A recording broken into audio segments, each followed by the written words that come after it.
Welcome to the first MAVlab Innovation Talks event of 2026. Today we're diving into a really exciting topic, and very soon I'm going to hand over to my colleague Bonnie Shaw, our MAVlab lead and chief innovator, to introduce the topic and our incredible speakers. My name is Gemma Baxter. I use she, her pronouns, and I work here at the MAV in our innovation lab, MAVlab.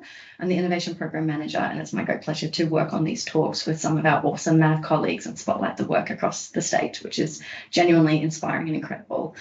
I would like to begin this session by acknowledging the traditional owners of the lands that I'm tuning in from here at the MAV offices. That's Wurundjeri Woi-wurrung country. And on behalf of the MAV, I want to respectfully acknowledge the Wurundjeri Woi-wurrung peoples as the traditional owners and pay my respects to elders past and present. I also want to extend that respect to Aboriginal and Torres Strait Islander peoples here joining us today from other countries across Victoria and beyond. And because we are meeting online, I do invite you, if you feel comfortable, to share where you're tuning in from, wherever that may be, all across the lands we call Victoria. It's great to see some familiar faces and for all of you to join us here today to learn about this topic. And with that, I'm going to hand over to Bonnie Shaw. Thank you very much, Gemma. Hello, everyone. Good afternoon. Hello. We have an exciting session this afternoon with some extraordinary people. To give you a little bit of context, so Victoria's communities, we know, are very rich in diversity in culture, in identity and experience and perspective. And to serve our communities well, our councils and our organisations should reflect that diversity. To do that, we need teams that bring different lived experiences, different ways of thinking and different insights into how we design and deliver places and projects and services. But that inclusivity, that equity in teams doesn't just happen. It requires intention, design, they require strong leadership, and they require the capacity to engage in and be brave in change. And so today's session steps into that space with some of our extraordinary people working in councils. We're going to shine a light on 2 Victorian councils that are doing this amazing work, actively removing barriers and opening doors and creating workplaces where more people can thrive. And where more people thrive, we get better outcomes for our communities. So our first session today spotlights Brimbank City Council. Give us a wave, where a new workplace program is helping teams rethink how gender inequality shows up in everyday practice. By collaborating across multiple areas of council, they're shifting culture in practical and meaningful ways. The second program of work that we're going to talk about is the Women in Non-Traditional Roles Network, or WINTR, led by the City of Greater Bendigo, which supports women working in roles that have traditionally been male-dominated across both the public and private sectors in Greater Bendigo. And through a variety of initiatives, the network is building connection, confidence and momentum, contributing to more gender-balanced workforces and stronger local industries. In both of these situations, this work is super practical, it's invested in an ongoing way, and it's having really powerful impacts. I really want to give a big shout out to Gemma, who is the driving force behind this program, and to our colleagues at the MAV who helped shape the event today, Kelly Nagel and Bonnie Coogan, who are both forces of nature in this space and working tirelessly in support of our councils and their communities. So please join me first up to welcome Troy Parkinson, the Cleansing Coordinator, and Cara Rose, Gender Equity Advisor for Brimbank City Council. Let's get into it. I'm going to give a short intro to Troy, and then Troy will hand over to you to start your presentation. Troy has assured us that he will have no trouble filling the time. But just so that we know who we're looking at here, Troy is the Cleansing Coordinator for Brimbank City Council. He leads a team of 30 staff delivering essential frontline services across the municipality. His portfolio includes commercial litter bin collection, street sweeping, commercial cleaning and dumped rubbish removal, which is such a massive challenge for so many councils.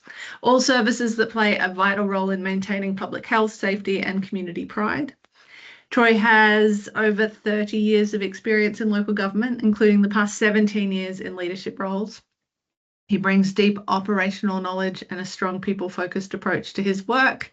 He is known for building capable teams, driving consistency and fairness in service delivery, and leading with practical experience gained from a decade on the ground. Troy, thank you for your service, and thank you for sharing your insights. Beautiful. No, you've covered nearly everything I was going to say to introduce myself. So I don't know where to go from here with the original slide. So yeah, quickly, you've said what I wanted to say. That 30 staff I have here, 2 team leaders obviously, and then 27 field staff, and they cover all what you just said: street sweeping, dump rubbish, litter bin collection, things like that. We cover night shifts, so street sweeping is done in commercial areas and industrial areas where when you guys are asleep, so no one even knows these people are out there. You can probably hear them, but you can't see them. And as it touched on, the dump rubbish issue is crazy at the moment. We get things like 1,200 inquiries a month for dump rubbish. So a lot of our efforts are put into dump rubbish at the moment. Cara? I'm going to join as well. I didn't have a bio because I'm a last minute join, but yeah, I'm Cara Rose. I'm the Gender Equality Advisor here at Brimbank. I sit in our People, Culture and Wellbeing Department. And I was counting, Troy, not 30 years, but about 17 years in local government experience and have a background in health promotion and gender equality. So real passion piece for me this evening. So really happy to share it with you. So Gemma, can you see my presentation? Because I've got my screen sharing. Awesome. Great. Well, let's get going, Troy. So I'm going to start with just a quick acknowledgement for our traditional owners, which are the Wurundjeri and the Bunurong peoples, the traditional custodians of the land with the municipality of Brimbank sits on, and just to acknowledge the diversity of our Aboriginal and Torres Strait Islander people who enrich our community and pay respects to their elders past, present and emerging. So I'm going to quickly make sure my notes are up here as well. So Brimbank is located in Melbourne's west, ideally positioned in the central business district, the Melbourne Airport, major freight routes and key growth corridors between Melton and Wyndham. Its strategic location makes it a destination of choice for residents, visitors and new arrivals to live, work and thrive. We're home to nearly 200,000 residents, and Brimbank is one of the most diverse, has one of the culturally diverse communities in Victoria, grounded in a rich Aboriginal heritage and enriched by generations of migration, particularly Vietnamese. Nearly half of our residents are born overseas, with more than half speaking a language other than English at home, and over 160 languages spoken across the municipality. There are currently around 1,500 employees across 5 directorates at Brimbank. Our split is 53 women and 47% men, and 52% of our employees live and work within Brimbank, which is a really important part for us because we know that the work we do at council will filter into our communities through our staff. Just a quick little overview on what we've done here at council as a background, and I know as other councils on this call, you will have your gender equity action plan that we all need to do through the Gender Equity Act. But some key things that we just wanted to point out is that we also have a Be Well framework that focuses on the health and safety of our staff. This was before the psycho regs came into play. We've done gender equality training in the workplace, which is all staff. So we've had over 1,400 staff do this training across 80 sessions, which was a huge undertaking with Gen West. And I think the other couple of things I want to mention was we've done a gender balance research project where we actually spoke to staff in teams where there was a gender imbalance and wanted to understand what was their experience at recruitment, what's their experience day to day, and what would they change if they could. And we did a values championing refresh. And I think this is the other thing, is that the work that we do in gender equality isn't standalone. It's something that we believe at Brimbank and is really strongly linked to our values. Troy, over to you. Yeah, so this is where I was going to explain more about that was the part about the street sweeping and the roles. But if you want to go to the next one, because you've already sort of touched on our values thing, if you don't mind. Sure. Yeah, sure. So this part sort of gets me to where there are core values. They're respectful, better ways, integrity, and working together. Now, Cara came out to our operation setting here not long after she started. Pretty daunting task, I would have thought, but she was smart. She came in with a box of Cadbury's favourites, ready to sweeten us all up. We had an interesting conversation when she introduced herself, but then sometime later we had an opportunity where we had 5 vacancies pop up in our department, and instead of doing the the wash, rinse, repeat type thing, I decided to see if we could do something different, better ways. So I decided to contact Cara through an email, and I actually want to read the email if that's okay, if I can indulge. So I said, "Hi Cara, hope you're well. I'm after some advice, please. I've at least 5 vacancies in cleansing that we will be filling in the very near future. I would like to catch up with you to get some ideas together on how we can attract female applicants to our roles. How do we advertise? Are there options to job share? How flexible can we be with our roles given the narrow spread of hours? What training can we provide, etc., etc." So from that, Cara, was excited to get that email popped up. We met out here at the operations centre. And so basically from the first meeting, we got to work out that we needed to simplify our position description. It was very, as far as the mandatory requirements of the key selection criteria, it just ruled a lot of people out, and it was just very hard to get as many applicants as we could. So we decided to simplify that, and then within the PD, we would provide on the job training within the first 6 months that people came out into our organisation, and that included getting heavy vehicle truck licenses, skid steer or bobcat licenses. We'd get them their traffic control tickets, operating street sweepers, things that would, some people just never would have been thought possible. So from that meeting, we decided to reach out to a couple of other departments here, our economic development department and also the Learning Future team here. And they come up with some ideas of instead of just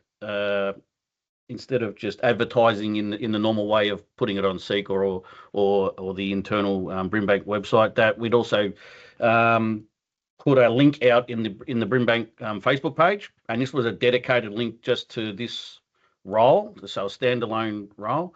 Generally, one goes out on a Friday night, I think, or Friday afternoon for all of our roles. And they usually attract about 5,000 to 7,000 views. But our standalone ad in the first 3 days alone attracted 9,747 views. So that was amazing. So from the 9,747 views, we actually had 425 applications. Wow. That's an increase from 12 to 20, so that was quite a big number. We had to sort of get in touch with some other departments, leisure departments, who are used to dealing with such huge amounts on how we could reduce this and shortlist this group. So we asked the applicants to fill out a Microsoft form, and that narrowed the pool down to about 300 from there. We put together a hiring panel of 6 people, not necessarily the interview panel, but a hiring panel, and they were to then find their top 5.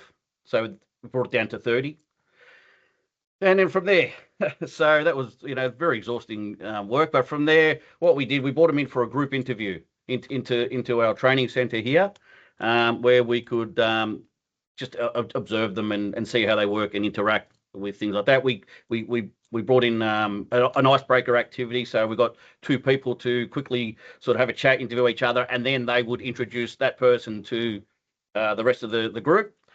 We've done some team challenges. One of them was they had to select 2 essential items if they were stranded on an island, and then that group of 5 people or something would have to work out what they had, and work together as if they were in a survival scenario. We asked them just for some quick written responses, and then see how they worked regarding teamwork, safety, and problem solving and things like that.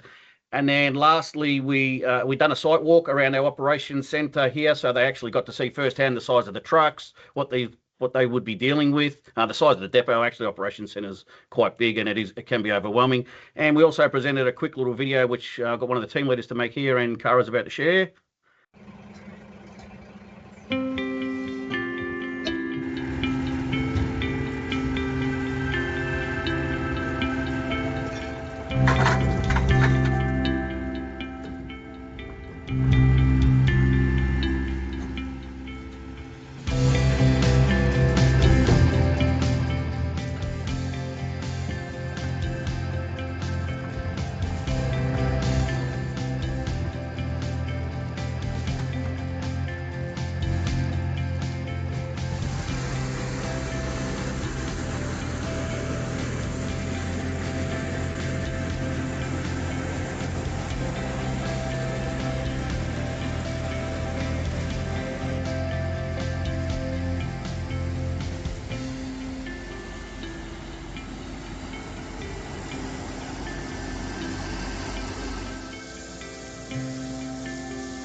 Thanks, Cara.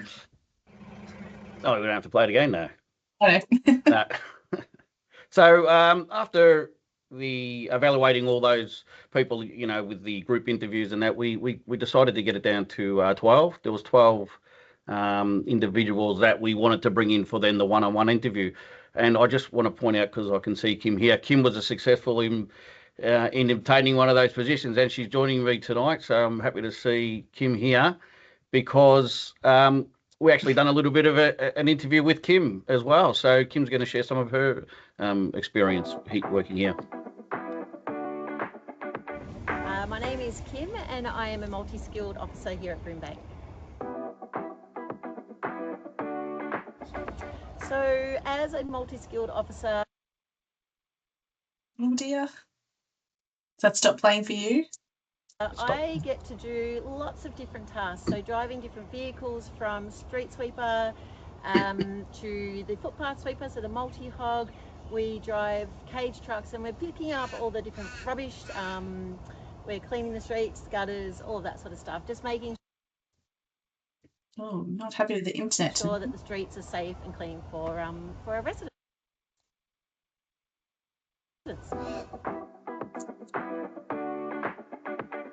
So I've done lots of different roles in my past. So I've worked in hospitality, I've worked in aquatics, I've worked for myself as well. And circumstances changed late in 2024, and I was able to start working full time. So that opened up a whole different lifestyle for me. Lots of different change, and yeah, I was looking for that full-time role, and I seen this job that came up, and I thought I'd apply for it. So what appealed to me about this role? So lots of different things, actually. As I said, my circumstances changed. So that full-time position was really key for me. The flexibility now that I had with my family, so that was really good. But also the ability to stretch myself and learn different skills and learn different tasks, and really be in an environment that I've not been in before. It's being such a male-dominated industry, I've not been in before. So that was really exciting to get in there and just learn from different people that I would never have experienced communicating with. So yeah, it was really exciting. Oh, well, aside from that, so I just love, honestly, I love coming into work, and in the morning, even though we're all in different vehicles, we're all leaving the yard with the one purpose in mind. So we're all going out together. We're working together to... Every morning we are all in different vehicles, and we've all got our own separate tasks, but we're all leaving as one, and we've all got the same intention for that day, is to go out, work together as a team. Someone needs a hand with something, someone, make a call, someone comes out. So it's that team bonding, and it's that it's just that camaraderie that I love. When people get on the radio and someone's there, they're helping each other, it's exciting and it's fun, and I get to drive big trucks. Like, how cool is that? It's exciting. So coming into the role, I had no experience at all. So this was really new to me. I honestly didn't really know what I was up for. Even when we were doing the interviews and walking around the yard, I still wasn't really 100% on knowing what I was doing. But going through the process, the interview process, I had a greater understanding. And I thought, what better way to expand myself and grow than to take on a role that I've never done before. So I've learned how to drive trucks, which is cool, but I've also learnt the multitasking, the communicating, understanding just the different roles that are out there that are so important to keeping the community safe and clean and well looked after. So these are the things that I had no idea that were out there and were being done, and here I am taking on these roles and doing them every day, and it's exciting, and we have that sense of achievement and pride when we come back to the yard and we know we've done a great job, and yeah, it's really cool.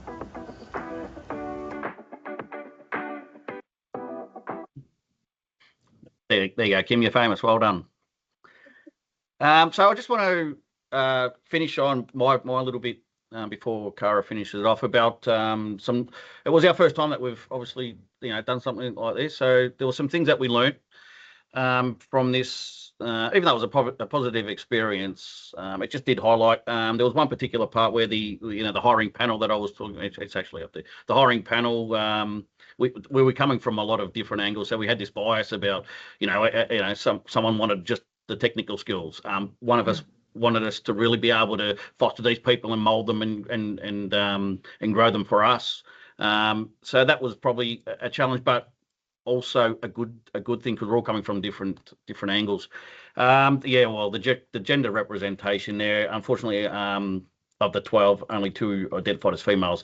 I really want to try and boost that, and having Kim as a success story here, and I want to be able to share that story, and that's hence why I asked Kim to join us, because I think that's if the story gets out there, that's a way of helping. And about the apprehension about hiring less experienced applicants.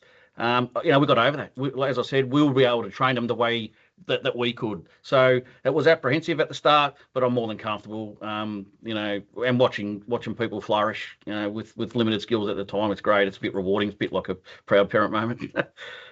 So the next steps Cara is sort of going to go with. So yeah, just conscious of time. So our next steps are to refine and replicate. So as Troy mentioned, it was a very long process. It did take a couple of months from sort of inception to hiring.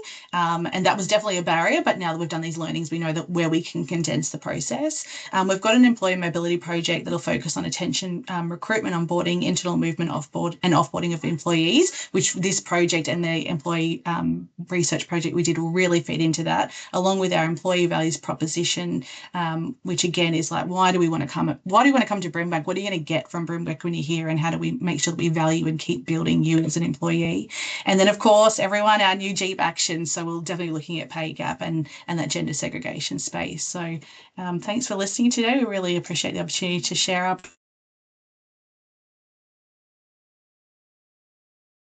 So good. Incredible work. It's such a beautiful story. And Kim, thank you for joining us as well tonight. I have one question before we jump on to the next case study, and then we'll come back for questions. So we talked kind of in the introduction about the bravery that's needed to be a first mover and to kind of change stereotypes and step into some of these sort of bold areas of change. Troy, do you think it's something that is like, what was driving you to do this? It doesn't sound like it's something you had to do. It's something you chose to do and clearly kind of embraced with a lot of excitement. What's behind that? Yeah, I don't know. It's just the opportunity. I did have a good group. So instead of the old just go through the process, I really wanted to change things up. We needed to promote. I knew that we could train people up from the ground. There was no need to bring in street sweeper operators. There was no need to bring in people that could lift bins into the back of a rear loader. We could train these people up. We could simplify it and be so diverse with how we can attract people. But I needed that advice and guidance from Cara. So I knew we could do it. It's just a matter of what were the steps to get to that point. The fact that we've been through it now, there's no reason why we can't do it and do it better next time. Yeah, it's awesome. And Cara, are you seeing the success of this kind of pilot or program sort of feed out into other parts of the organisation as well? Are people inspired by this? Yes, definitely. Yeah, wanting to know how we've done it, and wanting to understand, going back to those biases that we talked about, how do we overcome those? Because there's, like Troy was saying, there's this idea that we need to have people that are ready-made.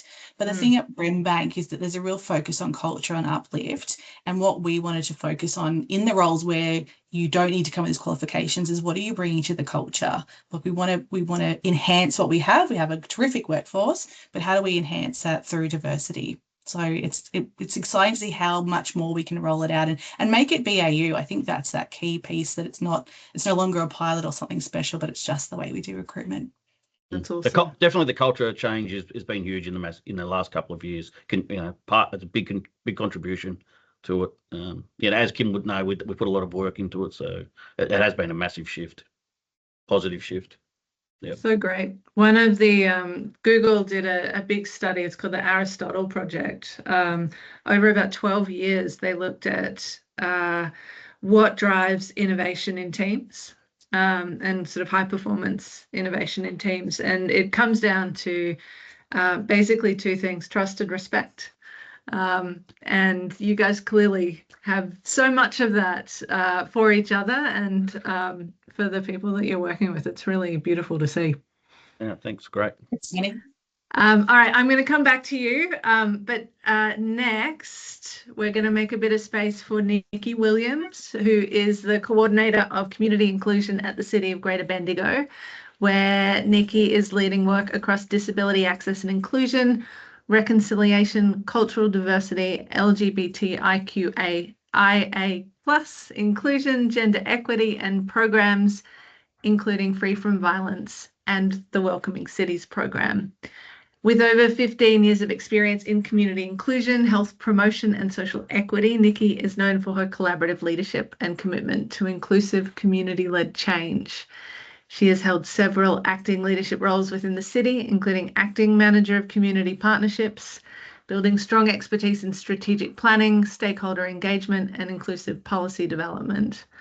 Alongside her local government role, Nikki has worked as an independent consultant since 2012, delivering cyber safety education and community capacity building across regional Vic. Her earlier career includes work as a health promotions officer and with women's health in the Grampians, with a focus on gender equity and regional health outcomes.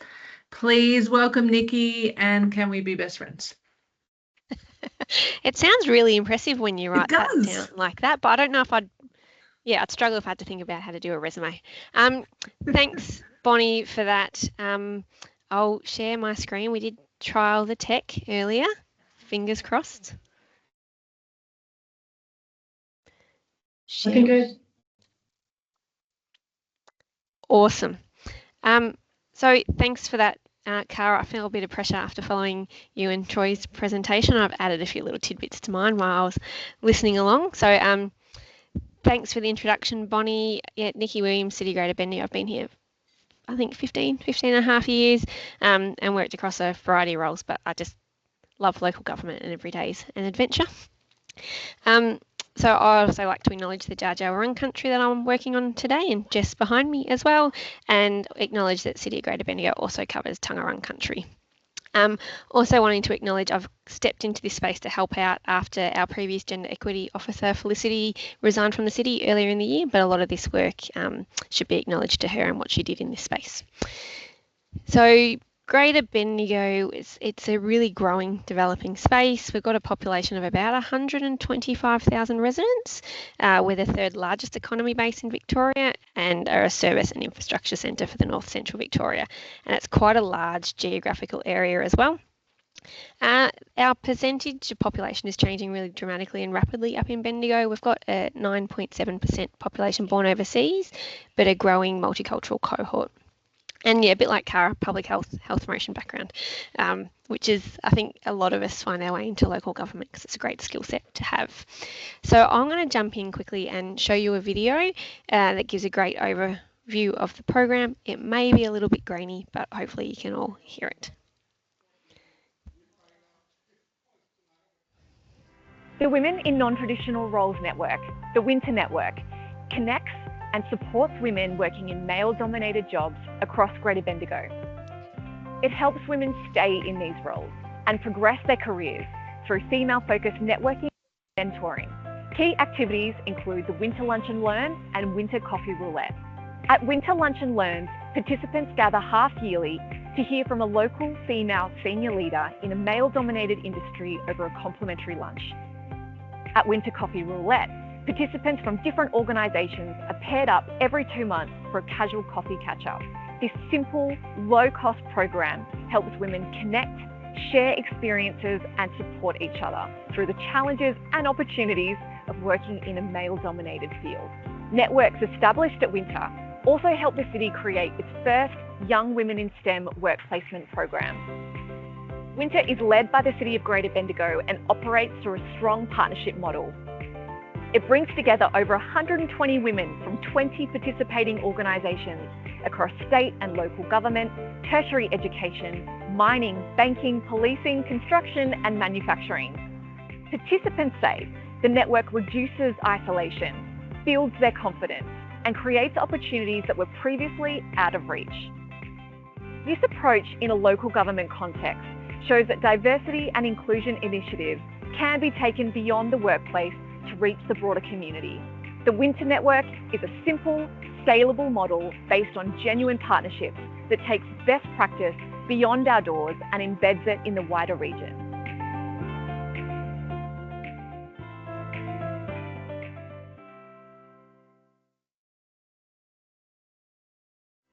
The women. So obviously that's a really great overview of the program, but I'll go through a little bit more of the things that we've actually done and some of the guest speakers that we've had. And I'll also share the link with Gemma in case it did drop out as well. So our workplace audit conducted as part of the city's obligations under the Gender Equity Act revealed we had a number of units where they were highly gender segregated, and that contains, it was like particular units like engineering or nursing. So we thought to address this, Felicity at the time did some research into best practice approaches and what works for women and in the private sector. And what we found was learn from female-focused networking and mentoring was crucial to retaining women in workforces where they are underrepresented.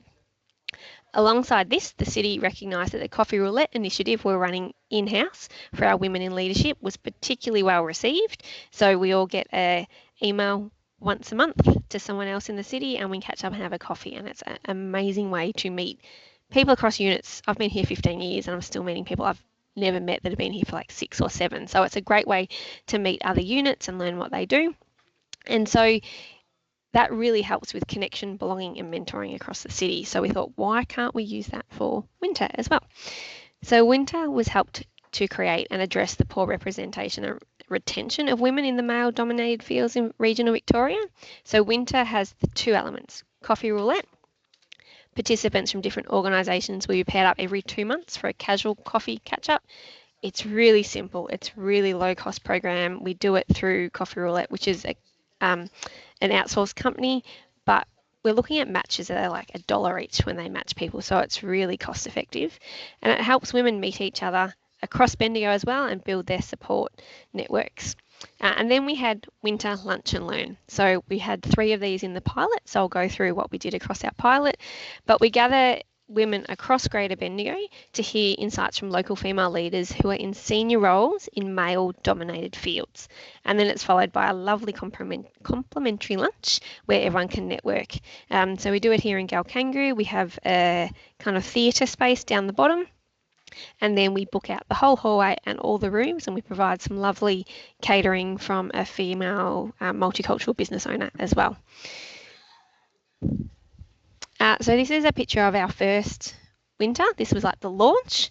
It was launched in September last year, and we had over 70 women from different organisations across Bendigo. So Fosterville Gold Mine, Collaburn Water, Bendigo Adelaide Bank, Deep Core Drilling, VicPol, Fire and Rescue, and we also had some staff from within the city that also work in those areas. And the guest speaker was Lieutenant Colonel Sylvia Anstey, and she was absolutely amazing to listen to. Shared her experience as a woman within the Defence Force, starting out as a private in Eaglehawk in 1986, and is now occupying senior roles. And lots of people would take away one thing from each speaker, and what I took away from Sylvia was she spoke about finding her North Star and how important that was when she was going through the army and certain positions she was put in, and by having her North Star and knowing what her values were has really helped guide her through her time.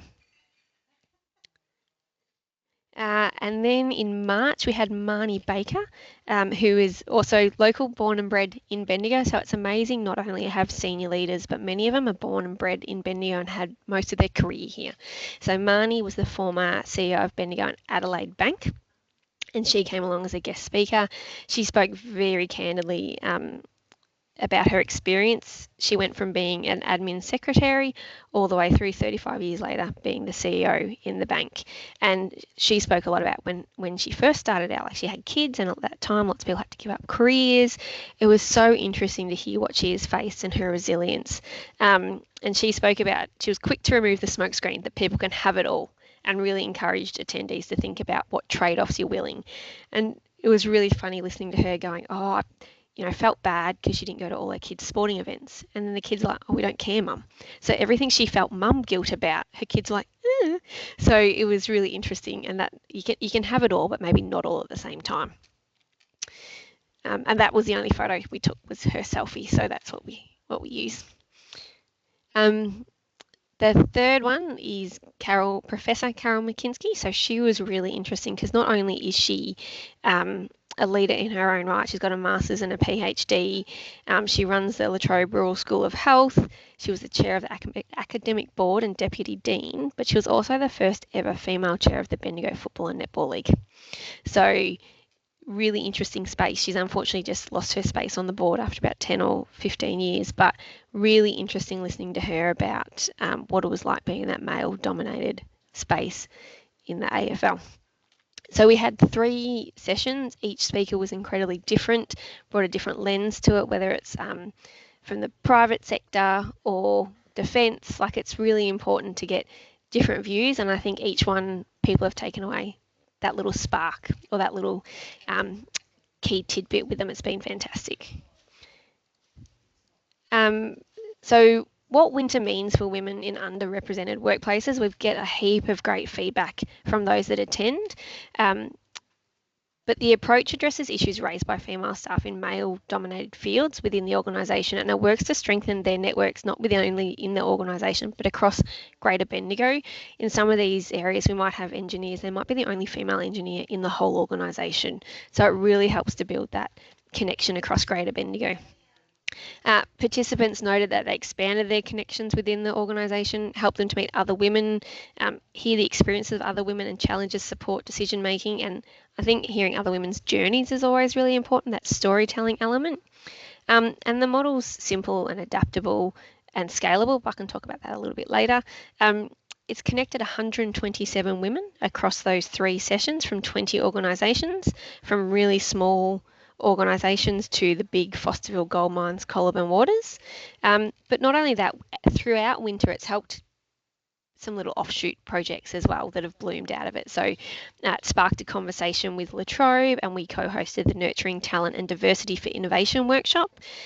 We've also now developed a Young Women in STEM workshop. So through this program, we've made great connections with other people across Greater Bendigo and helping to support things that they can do as well. Some of the comments we get back, it's really inspiring, and it's funny. I think we always look to do really big things and make big change, but some of these really small things matter. And I think that's what we're seeing out of these 3, like it's 3 sessions bringing women together. But for them, it's been really important to have the female only space for connection and support. So to create a safe, empowering environment to share and learn, and having only women in the audience, I think allows our presenters to really share and be vulnerable with us. Access to inspiring role models. Unless you were in the banking field, you probably haven't heard Marnie speak before, or unless you're in defence, you wouldn't have heard Sylvia. So it's really important to have their stories shared across Greater Bendigo. The networking's been a really big part of it. It's lovely to see everyone come in their uniform and go into different rooms and have lunch and start those conversations. The learning and growth, I think, gaining tips and strategies and insights for navigating that male-dominated workspace and how to advance your career. And it's inspiration and reflection. So it's reinforcing confidence and challenging norms and fostering collaboration. So it's been a great program. At the moment, it has just been the 3 pilot programs, while we obviously are evaluating and looking at developing our new Jeep as well. But what I would say that out of this program, it's sustainable, it's really low cost, simple and easy to maintain. So there's a bit of admin behind it, but we're booking a room and ordering lunch and inviting women. And so watching them come together in the conversations is what's really important. The coffee roulette, again, like I said, is really cost effective. I think it's like 75 cents a match. It's all done they do it all online, and you get spat a little email and tells you when to catch up with someone and what days they're available and some questions you can ask. So it's really sustainable that way. It's not cost heavy. I know local governments don't have a lot of funds right now, so these are some things that you can do. It's really simple too. Like if we wanted to hold one within the next few weeks, we could do that. Like it's a space, we'll do some catering, and we'll get an amazing guest speaker because we've got so many to choose from in Greater Bendigo. And it's scalable. So if you wanted to make it bigger, you could. If you wanted to book out, we've got a big theatre here. If you wanted to book out that, we could, and we can invite more people. So it's got the ability to be replicated elsewhere if anyone was keen to do that. So that's it from me. Again, jumping in at a very last minute to help present this. So hopefully if you've got any questions, I can answer them. So great. What an incredible group of programs. It's really interesting to me. We do a lot of work around AI and the future of technology in MAVlab, and so a lot of the conversations that we hear about kind of the future of work is sort of looming AI apocalypse and how the robots are coming to steal all our jobs. And there's something really powerful about the work that both groups are doing, which is so deeply connected to local communities and providing these opportunities for more people to access more opportunities. It's awesome. Thank you both, all three of you, four of you, for sharing. Can we, Nikki, one of the things I'm interested, like you touched on the sort of scalability of this. Are you seeing any kind of similar programs in other parts of the state or other parts of the world that? No, not to this level. I think, again, Felicity did a lot of the research around it. I think the mentoring and the catching up is really important, and they've got that from best practice. But bringing women together to share stories, I haven't seen it done elsewhere across the state on this level and with the target audience of women in underrepresented fields. So it's something we think it's a bit innovative and a bit different.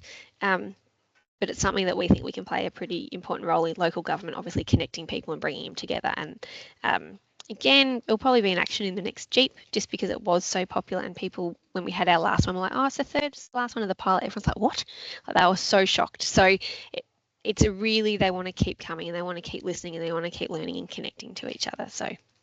That's amazing. Do you have any ambitions about engaging young women and more young people in the program as well? Like, imagine giving these opportunities to be what you can see. We do have an ex-youth mayor who is now doing amazing things that I'd actually love to come speak to us, and she's working in the gender equity space now. Yeah, we'd really like to share the opportunities across a range of women. We've got an amazing ex-mayor who was one of our, I think maybe our first female mayor for 4 years, and she now is does something at La Trobe that's very high up the local university. So we've got kind of a list of names of people we'd like to tap on the shoulder to come along and speak about it. And I think what's really important is how vulnerable these women are in sharing their stories and what worked and what didn't, that it wasn't sail through to get to the top, but there was things that they had to negotiate or I want this but not right now. Like, they're really vulnerable and very honest with their stories, and I really think that's what resonates with the audience. Yeah, incredible. Thank you. I will encourage anyone with any burning questions to pop them in the chat, and I'll try and weave them into the conversation. In the meantime, I would love, Kim, I'm going to give you some warning that I have a couple of questions for you, so maybe get ready. But while that's happening, Troy and Cara,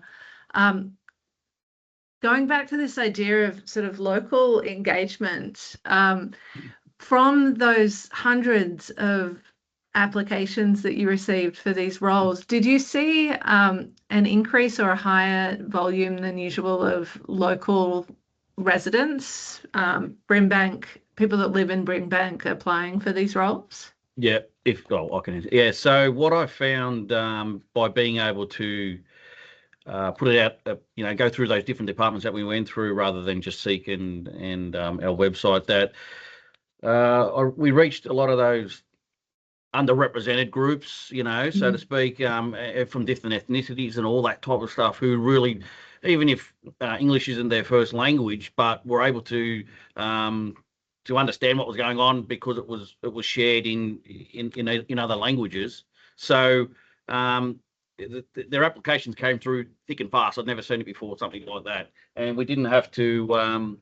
Sorry, someone's coming in. We didn't have to worry about what skill set they had. It was more about for us. The biggest thing was the fit. So yeah, I've just got some people in the background. Sorry. So yeah, so it was more about the fit first, and then we'll be able to mould them in after that. I'll just put myself back on mute. I've got a group coming in. No worries. Yeah, that's really awesome. I've heard from quite a few different groups recently around the opportunities that councils are able to provide for local residents around employment, and particularly as the sort of entry level jobs become harder for young people to access. That there's a kind of there's a few councils that are doing interesting things around that as well. Entry level way. That's exactly how we put it. Was an entry level. How do we get him into that entry level sort of role? And then we can build them up. So yeah. That's an acknowledgement that. Sorry, this acknowledgement that with the workplace gender segregation, it can be really hard to change that if we're not hitting young people who are more local, who might just want to come and have a look at what we're doing. So I think that was also Kim mentioned in the video around, we had that site tour, and a lot of people said they'd never done that before. They were local and they'd never been into the operations centre, and so that gave them a greater increased knowledge. And so it's definitely something that we're looking at in the future, is how do we influence people to go in potentially spaces that you can't learn on the job. So there are roles, of course, at council where you can't learn on the job, but maybe there's some sort of more than work experience, but something local where you can come in and understand what does it mean to work at council. I think that was the other thing Kim said, like she didn't know these roles existed. There's so many things that council does, and yet we're only known for rates, rubbish and roads. So how do we change that? Yeah. That's awesome. Kim, can we bring you in? Are you absolutely happy to join us? Gemma, are you able to add Kim to the spotlight? Awesome. I would love to know, Kim, how you said that you've learned so much about what council does. Would you have, if you hadn't seen this role, would you have ever considered working in council or going for a job like this? Definitely not a job like this. So I was working in council, but in leisure. So I had been as a swim teacher for probably 6 months. So I'd worked in aquatics in a private centre years ago. And then I was working in aquatics with the council. And then I just thought, you know what, I'm just going to have a look. So I jumped on the internal website, and I seen this position full time, and it was like down the bottom it said I didn't have to have any of the licenses or any skills, and I'm like, okay, I'll give it a go. Yeah, but without even really knowing, as I said, what the role was. But that's my personality as well. I like to be stretched. I like to be challenged, and I just thought, I'll put it out there and just see, and see where I go. That's awesome. Do you do you drive a Bobcat now? I do. Can you share with all of us? That is something like driving big trucks and heavy machinery is something I would love to do. Can you share with us what that is like? It's cool. Now, look, let's remember, I'd never even sat in a truck before I started working. So let alone getting in and driving it. It initially was a little overwhelming, but then I thought, well, if they can do it, why can't I? Like, there's no difference between them and I, other than that they've had experience. Yeah. So, yeah, but that's kind of my personality. I'm just like, whatever. And it's cool. It's fun, and it's. I like the fact that I've learnt new skills that can be utilised in other councils if I choose to go somewhere else, or just I just personally know that I've grown and I've evolved and I've learnt new things. So for me, that's cool. And just to see people's faces when I say that I drive street sweepers, they're like, what? So we talked a little bit to Troy earlier about kind of what it takes for a leader to create spaces of higher levels of inclusion. As someone stepping into that space, what do you observe that's kind of helps to maintain that helps to make you feel welcome and opens up more space for other people? I definitely think the culture, and I know that was a really big focus when they were looking for new people. I think the culture, the support from management and from the team leaders, and also the rest of the staff. So coming in not knowing anything really, and I know there was some resistance amongst some of the team members because they haven't done this before. But although they were somewhat resistant, they were also really supportive. So they thought, we'll give her a go and we'll show her what we need her to do. And it was good. It was really good that I was able to step up to their expectations and fill the role. And I didn't want anyone kind of holding my hand, so to speak, or like babying me. Oh, well, she won't know. I'm like, no, I'm going to get in there and I'm going to do it. So I felt a lot of support from the guys, and I proved myself, and it was good. And if I had any concerns, which I didn't really, but I knew the door was open that I could go and speak to the team leaders, or I could speak to Troy, and the door was always open to have a conversation. So yeah, it was really cool. Awesome. And Nikki, a similar question for you. What are you hearing from the women involved in these networks in terms of how they kind of step into these spaces and the conditions that help them thrive in what I assume is often quite isolating kind of roles? And look, I'll be honest, I've stepped into this to help today. I have attended a few of them. I think it's just a conversation that, if they work for a small engineering firm, they could be the only woman on site, and it can be really isolating. Or I can talk to my husband's experience, who works at Tallis, when they've got women from multicultural backgrounds and they've got very different ways of working when it comes to culture and how many hours you should do and balancing that with children. And there's no one there to talk to her about, you don't have to do it all and you don't have to work 12 hours a day. So coming to these things and realizing you can talk to others about what's happening in the space, and it's really important, because I think so many of them, like we've got ones from Fosterville, which is I think 45-50 minutes out of town as well, so they could be on a night shift underground with no other females. So to come in and go, oh, there's all these other people I can connect with and catch up outside. And I think too, for us, because the city's hosting, it comes with a bit of good reputation, so they're allowed time off work to come and attend, and it's prioritised by those organisations, which is really important, because many also don't get professional development on site. So this is they're able to get this as professional development as locally in the centre of town, and it's non-cost, which is really important. So I can't talk to all the benefits because obviously stepping in, but from what we've seen, it's had really positive impacts, and bringing out people that don't get out to attend PD, or don't get out of the office during the day, or even people that are new to Bendigo. Again, it provides that extra level where you can go and talk to people and connect, and you might meet someone, they go, oh, there's a job opportunity, so you might connect and get a job elsewhere. So being there on the ground is so lovely, watching everyone have dinner and sit down together and not sit in their groups. I think that's really important. Awesome. And I think the availability of the presenters on the day as well, they sit and mingle. We have our ELT, executive leadership team there. It's a really lovely place where people can have those discussions openly. So yeah, we're providing an opportunity I think many actually wouldn't get if we didn't have these sessions. That's amazing.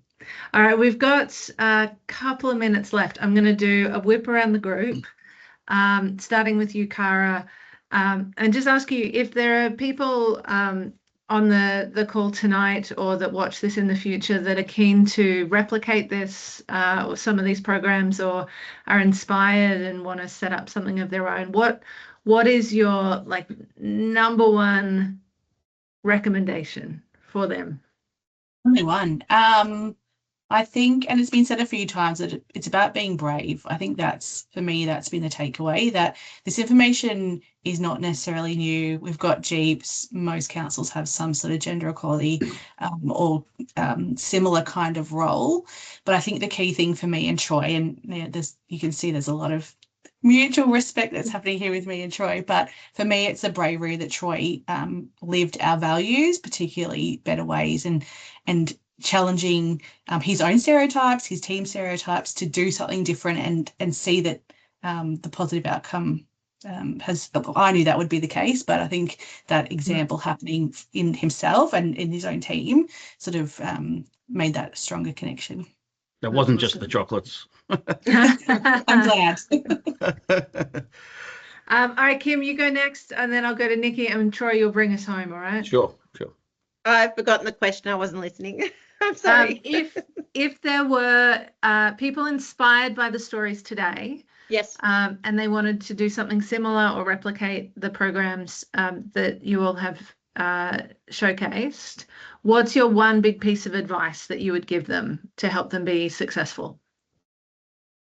I think really just focusing on the importance of the character that you're looking at as opposed to the skills. I think that was really key for us, was hiring the right people and then training the skills. So not really limiting it to just based on skills. So I think that's what's really worked really, really well for the group of people that they've hired. Yeah, awesome. Very good. Nikki, how about you? I think for me, one of the important things that we're learning, that councils play a really important role in leadership in these spaces, and also don't underestimate our ability to be the connector. We don't always have to be the doer, but connector is really important. So something like this, it's the little things that matters. It's like you could say it's small. We have 3 things a year where people come together, but seeing the effect it has on the women at the end is amazing. So don't underestimate your ability to be a connector and make change that way. Amazing. Thank you. All right, Troy, bring us home. Sure. Well, Big piece of advice. Yeah, no, I'm going to sort of reciprocate Kara's love for this, for want of a better term. I wouldn't have been able to do it if Kara didn't, if I didn't have the support from Kara. I floated an idea. It was just started off with an email, but Kara was straight in on it, and she supported me right the way through to the end. And when I say to the end, we're still here today. So it's not the end. Maybe it's the beginning of something that we can continue, even with our learnings from this previous recruitment campaign. But I'll touch again. I just wouldn't have been able to do it without the support of Kara. And I did want to bring Kim in because Kim's our success story. So I'm so proud of Kim. That is amazing. So if I interpret that, is your advice to surround yourself with awesome people? Well, that can be the wind beneath your wings. 100%. And it is a core value, and I know some people can just say it is, but if you actually live them and you get that support and you work well together and things like that, the respect, you can achieve anything. That is such a wonderful closing statement for us. I'm going to say thank you all very much for your time and for this incredible work that you're doing on behalf of your councils in your communities. It's extraordinary, and we all salute you for your great work. Thanks for having me. Thank you. And thank you to everyone for joining us tonight, and who is watching online. We hope you've taken some really amazing insights from this group and can build it into your work going forward. Thank you all so much.